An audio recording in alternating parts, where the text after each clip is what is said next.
जो ये हिंदी दिवस मनाया जा रहा है, एक्चुअली में ये 14 सितंबर से मनाया जाता है, क्योंकि 14 सितंबर के दिन ही हिंदी को 1949 में हिंदी को मान्यता मिली थी एज ए राजभाषा की। तो तब से ये मनाया जाता है, क्योंकि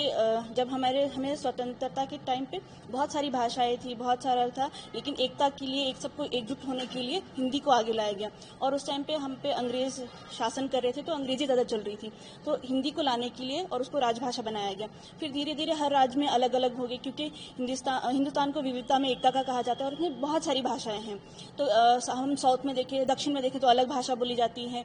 नॉर्थ में देखें बहुत सारी भाषा बोली जाती है, लेकिन एक भाषा का होना बहुत जरूरी है, जो हमें मतलब एकता की ओर ले जाता है, और एक संपर्क की भाषा भी है हिंदी। अब जब हम इसकी बात करें, क्योंकि हर जगह बहुत सारी भाषाएं बोली जाती है, अंग्रेजी को ज़्यादा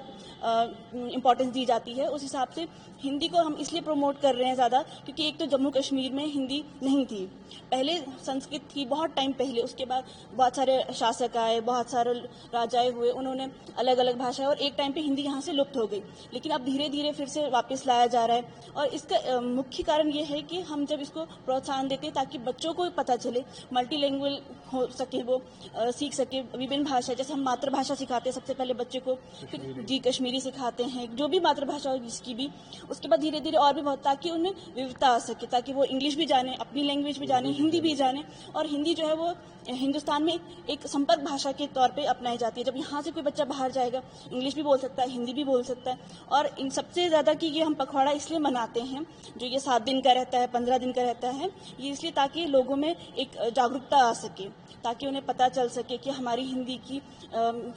इम्पोर्टेंस क्या है, कितना महत्वपूर्ण है, और इसका थोड़ा सा इतिहास जान सके।